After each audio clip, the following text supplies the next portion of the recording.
Welcome back to another video. This is my late Christmas present to all of you. In January of every year, there's an event that goes down where we do Battle of the Bulge or pre-Battle of the Bulge. And this year we did pre-Battle of the Bulge with the 2nd Infantry Division, where I did 2nd Medical Battalion with Clearing Company A, where we represented the Heartbreak Crossroads event from December 13th to the 17th.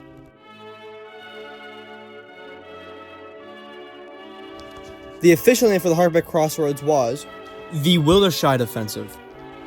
It earned its name through the savage 4-day battle, with victory being taken from them when it was in sight. The goal of Heartbreak Crossroad was the battle for the Royal River Dams. The 2nd Infantry were tasked to capture the dams if possible, or force the enemy to destroy the dams and eliminate the threat of floodwaters. Roads into Germany had been proven scarce and heavily defended. There was only one good leading into the dams into the division zone, and beyond the Siegfried Line, were a branch into extensive road network. It ran from Crossroads, Belgium, across the German border. The road passed through Monschau Forest and at Wehlerscheid, and the Siegfried Line fortifications were all across it like giant hydraulic press. Blocking the way to Germany was 25 pillboxes in the forest on both sides of the road.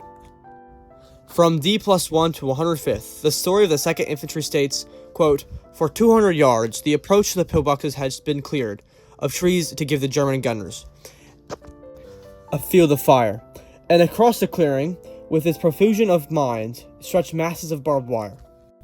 An encounter waited for the 9th Infantry Division to attack the 13th, moving through Monschau Forest, along the Crossroads-Wehlerscheid Road. Soon hardships set in for the start. Knee-deep snow, heavy packs, and extremely stiff woods made it movement difficult. Alongside all those hardships, a thaw soaked the men to the bone. The attack was not followed by artillery. It had been planned to surprise the enemy. The men had pushed forward towards the clearing, and leading scouts reported the smoke of enemy fires. The 9th dropped their coats and packs. In preparation for a fight, they moved ahead to the anti-tank ditch at the end of the clearing. 200 yards away, beyond the rows of wire, the pillbox sat half-concealed in scrub pine. As troops approached the clearing, hundreds of rifles and machine guns fired upon the 9th. Casualties were heavy. The price of the engagement included the 2nd Battalion's operations officer, battalion's commander's radio operator. Soon after the fighting started, Company E squeezed out of the clearing to get to the high ground that was 80 yards away, just before the barbed wire. Soon after the fighting started, Company E squeezed out of the clearing to get to the high ground that was 80 yards away, just before the barbed wire, to get a better view. At the wire, heavy incoming fire stopped them. Once the position was gained, the artillery was notified. Soon after the regiment had reached the clearing, 10 men from 3rd Platoon, Company G, crawled towards the barbed wire. Machine gun bullets flew overhead and 1 man was killed. They struggled across the field through the snow until they reached the far end, where they slid into a zigzag communication trench linking 2 pillboxes. At about the same time, Sergeant Ducan's patrol reached the trench. 6 men from 1st Platoon of Company G were sent out in support. 2 of them were wounded at the outset and fell back. The others continued on, cutting the barbed wire as they went. Soon after, the 2 groups joined together, but the Germans had begun frenzied attempts to destroy them. A patrol came from the pillbox on the right. Bullets whizzed through the trench. During the fight, the Americans captured one of the Germans and others fled. The book states, quote, "The captured German insisted if that he were allowed to return, he could persuade the others to surrender. A leading man, Sergeant Ducan, took a chance on him to let him go." Continuing from the book, a little while later, there were sounds of movement, and began to look as if the gamble had succeeded. Then a German machine gun muzzle poked slowly up from behind one of the turns in the trench. When a helmeted man had forward it, but no one was willing to gamble further.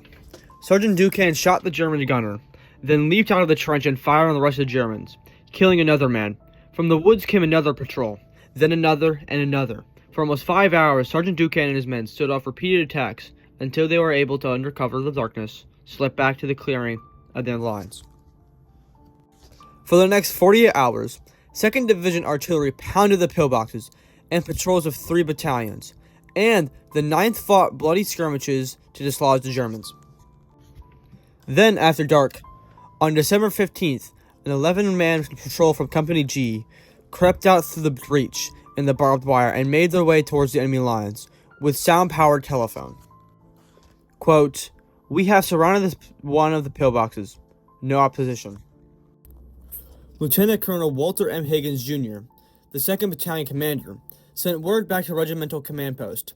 Soon after, Fox Company was sent through the gap in the barbed wire, making the path with white tape that Easy Company followed. The two companies built up a bridgehead.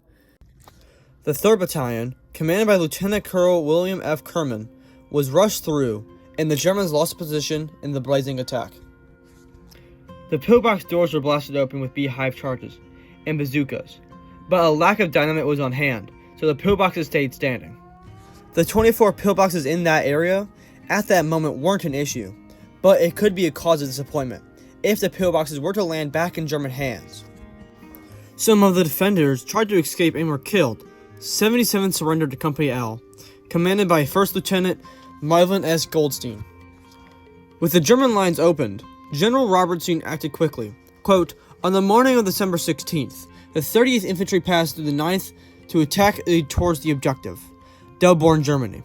During the day, the 30th pushed on 1,500 yards against resistance that was sometimes very stubborn. Doors were opening for the 2nd. The first section of the Siegfried Line had opened at Wehlerscheid.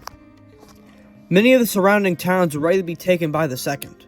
Quote, "It was a moment of well-deserved triumph." But the victory was not felt for very long. Soon, German artillery was growing in volume along the line. Quote, "At 10 p.m., the telephone rang in the command post of the 1st Battalion, 9th Infantry. Major William F. Hancock, of the battalion executive officer, answered it.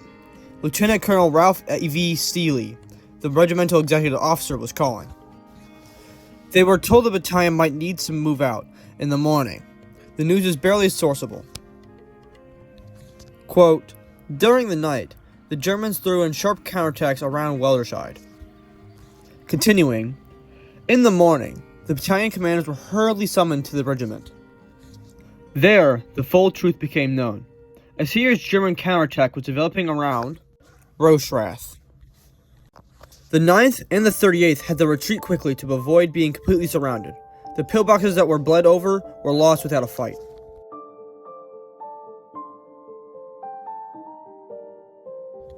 The 2nd Medical Battalion had a tough job too. Quote, "Its evacuation highway was cut shortly after the attack opened, and only one other serviceable road to the front remained. The road before was primarily used to bring up ammunition and supplies. The medical personnel had to plan their own evacuation route.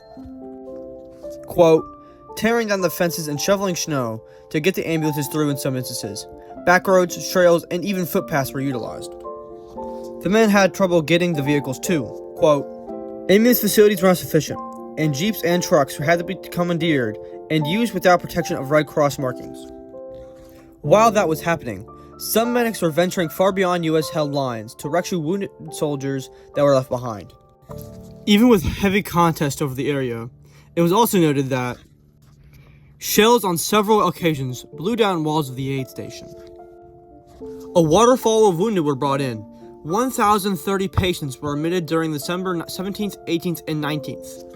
And for the entire month, 1,966 men, 80 of which were officers, most of which were from the battle for the Crossroads. Total non-battle casualties evacuated for the month were 1,971, and 141 cases returned to duty. It's also important to state that 141 cases were mild combat exhaustion / PTSD. Back on track, it is noted that the ratio of battle cats to non-battle cats was roughly 1-to-1. Quote, due to intensive combat in the Kinret-Winterfeld area, there was a marked increase in the ratio of battle casualties over non-battle casualties compared to the previous several months.